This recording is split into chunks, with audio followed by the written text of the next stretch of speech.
In 2017, a Mexican businessman survived a coordinated ambush on a highway outside Monterrey. 3 vehicles boxed his SUV in. The shooters used AK-47s at close range, then switched to a 7.62 rifle when the windows refused to break. The footage exists, you can watch it. What you cannot see from the outside is the layered polycarbonate behind the glass, the ballistic steel inside the door skin, the run-flat inserts that kept the vehicle moving when the tires were already shredded. He drove out of it. His driver drove out of it.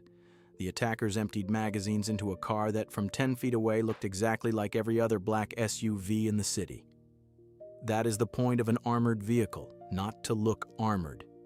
To not look armored while behaving like a bank vault when the moment finally arrives. And the gap between a car that survives a pistol round and one that survives a rifle, a grenade, and a sustained ambush is not a feature list. It is 7 distinct levels of engineering, certification, and cost. Let us get into it. Level 1. The covert factory option, roughly $30,000 to $60,000 on top of the base vehicle. This is where armoring quietly enters the consumer market and where most owners do not realize their car has any protection at all until something happens. Mercedes calls it the Guard Light package on certain S-Class trims. BMW offers a similar treatment on the 7 Series protection. Audi has historically run a comparable program through its in-house facility in Neckarsulm. The treatment is modest, reinforced door panels with thin aramid layers, slightly thicker glass, perhaps a Kevlar mat lining the floor pan. The vehicle is rated to stop a 9mm handgun round at point-blank range and not much more. Honestly, that is enough for a surprising number of buyers. The mid-tier executive who works in a city with an active kidnapping economy. The regional sales director posted to a country where carjackings are routine but rifles are rare. The diplomat at a junior posting. They do not need to survive a war. They need to survive the 30 seconds between a stoplight and a green one when somebody at the curb makes a bad decision. Level 1 buys those 30 seconds. Level 2. The dealer installed civilian armor, $60,000 to $120,000 on top of a luxury SUV or sedan. This is where things stop being a factory option and start being a craft. A specialist firm strips the vehicle down to its skeleton, lines the doors, the floor, the roof, and the bulkhead with ballistic steel or composite, and replaces every window with multi-layer polycarbonate sandwiched between glass laminates. The certification is typically B4 under European standards, which translates to Magnum class handgun protection, including .357 and .44 rounds. Suspension is upgraded, brakes are upgraded, because the car has just gained between 300 and 500 kilograms and the original components were not designed to carry it. Who buys this? The mid-market business owner in Sao Paulo, the mining executive who flies into Johannesburg for 3 days a month, the family that recently inherited a public profile they did not particularly want. The vehicle still looks completely standard from the outside, same paint, same wheels, same badge. The difference is that the door now weighs as much as a small motorcycle, and the rear window does not roll down because there is nothing inside it that can roll. Level 3. The proper civilian armored car. $150,000 to $300,000 on top of the platform, and the platform itself is now usually a large SUV. A Range Rover, a Cadillac Escalade, a Toyota Land Cruiser 300. Certification reaches B6, which is the threshold every serious operator quietly considers the real baseline. B6 means the vehicle will stop a 7.62 by 51 NATO round, fired from a battle rifle at 10 meters. That is the round most actual ambushes are conducted with. The polycarbonate glass laminate at the windows is now approaching 40 millimeters thick. The floor is reinforced against grenade fragmentation. The fuel tank is wrapped in a self-sealing layer that closes around bullet holes. Run-flat tires are standard, allowing the vehicle to drive at 60 kilometers an hour on rims for 50 kilometers after every tire has been destroyed. Here is the detail most people miss. At B6, the vehicle stops looking subtle. The pillars are thicker. The doors close with a different sound, deeper, heavier, like a refrigerator. A trained eye spots a B6 conversion across a car park. To a kidnapper doing surveillance for a week, the vehicle now broadcasts what it is. That is a trade-off. The protection went up, the disguise went down. Above this level, that trade-off only gets sharper. If you are finding this useful, hit subscribe. The next 4 levels are where the engineering stops being civilian and starts crossing into something else entirely. Level 4, the executive protection platform, $300,000 to $600,000, Mercedes-Maybach, S680 Guard, BMW 7 Series protection in its top specification, Audi A8L security. These are factory-built armored cars, not aftermarket conversions, and the distinction matters more than the spec sheet suggests. When a car is armored at the factory, the body shell is engineered around the armor from the first drawing. The crumple zones still work, the airbags still deploy correctly, the electronics know what the vehicle weighs and adjust the stability control accordingly. An aftermarket B6 conversion is a brilliant retrofit. A factory build is a different car altogether. Certification climbs to VR9 or VR10, the highest civilian classifications in Europe. The Maybach S680 Guard at VR10 will absorb a 15-kilogram TNT equivalent blast under the floor and keep the cabin intact. It will defeat armor-piercing rifle ammunition at point-blank range. It carries an independent emergency air supply for the cabin in case the attackers deploy gas. The fuel tank is self-sealing, the battery has a backup, the door lock's override is on a separate circuit. List price for a fully specified Guard sits comfortably north of €500,000 before options. Who orders one? Heads of multinational corporations operating in jurisdictions where the local security apparatus is either unreliable or the source of the threat. Family principals from regions where being known is a permanent liability. The car arrives by sealed transporter registered to a holding company with a driver who completed factory training at the manufacturer's own facility. Once again, the vehicle still looks like a luxury sedan. From 20 feet, you would not look twice. Up close, the door handles sit slightly proud of the body because the doors are too thick to recess them. Level 5. The diplomatic protection vehicle, $600,000 to $1.5 million. This is where civilian classification ends and government specification begins.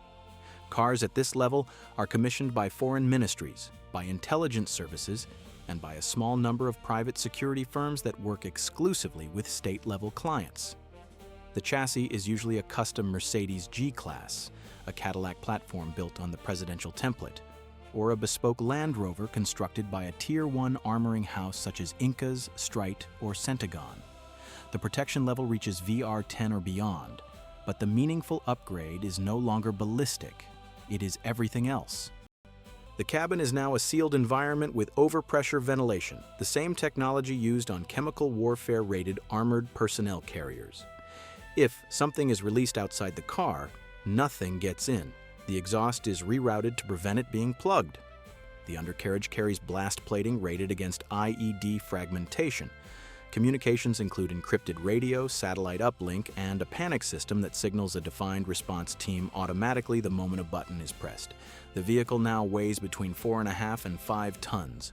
A standard road tire cannot carry it, so it runs on bespoke Michelin or Continental run flats developed specifically for armored platforms. Acceleration is leisurely. Top speed is electronically limited.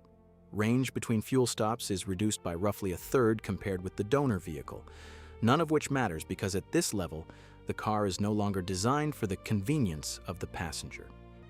It is designed for the survival of the passenger. Those are not the same engineering brief.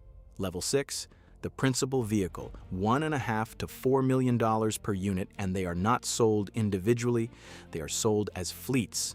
3 matching vehicles minimum. A lead car, a principal car, a follow car, sometimes 5. The principal vehicle is, on paper, a heavily armored limousine. The classification is bespoke, often exceeding any published standard. The body is welded from ballistic steel plates rolled to a thickness no civilian program would specify. The glass is over 70 millimeters thick and weighs more than 100 kilograms per door window. The car carries its own oxygen supply, its own fire suppression system, its own emergency tourniquet kit, and a defibrillator. The fuel tank is double-walled and self-sealing. The wheels are designed to function as armor in their own right when the doors are open, providing cover for an exiting principal. Here's the part that separates Level 6 from everything below it. The car is not the platform, the convoy is. The lead vehicle scans for threats and clears the route.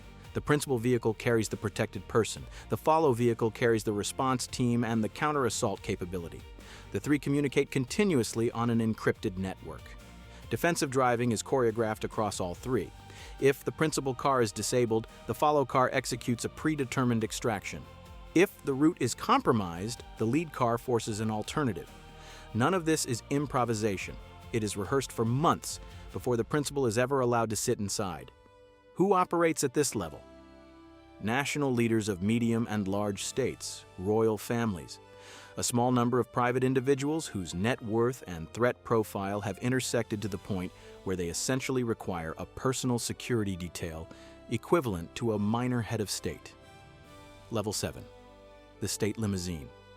Effectively priceless because it is no longer for sale. The Cadillac vehicle that transports the President of the United States, known internally as the Beast, is the most famous example, though the term covers a small and similarly engineered class of vehicles operated by Russia, China, and a handful of others. The Beast is not a Cadillac in any meaningful sense. The body is a custom monocoque built around a heavy-duty truck chassis. The armor is reportedly over 20 centimeters thick at critical points. The doors weigh as much as the doors on a Boeing 757 cabin. The vehicle carries onboard oxygen, blood matched to the principal's type, an integrated communication suite linking directly to military command, and a sealed environment rated against chemical and biological attack. The fuel system is sealed against any conceivable external ignition. The cabin can survive a direct hit from a rocket-propelled grenade with the principal inside and continue driving. Program costs are not disclosed. Estimates for a single Beast unit cluster around $1.5 to $2 million per vehicle, but that figure is structurally misleading. The vehicles are built in small batches under classified specification, with development costs spread across decades of research programs. The real number, when amortized across the security architecture that supports them, runs into hundreds of millions of dollars per administration. The vehicle does not exist in isolation. It is a node in a moving fortification that includes counter-sniper teams, electronic warfare suites, decoy vehicles, helicopter overwatch, and a route cleared by federal agencies hours in advance. At Level 7, the car is the last line of defense inside a system designed so that the car is never actually needed. The armored vehicle industry began with a simple idea: a heavier door, thicker glass, a way to survive a bad afternoon. Somewhere between the $30,000 factory option and the $2 million state limousine, the product changed. The mid-tier executive in his Guard Light S-Class and the head of state in his Beast are doing the same thing. They are buying time. 30 seconds for one, a lifetime for the other. Every other industry sells you something. The armored car industry sells you the gap between an attempt and an outcome. The vehicle was never the point. The point is that nothing on the other side of the glass gets to decide what happens next. If this was useful, subscribe. See you in the next one.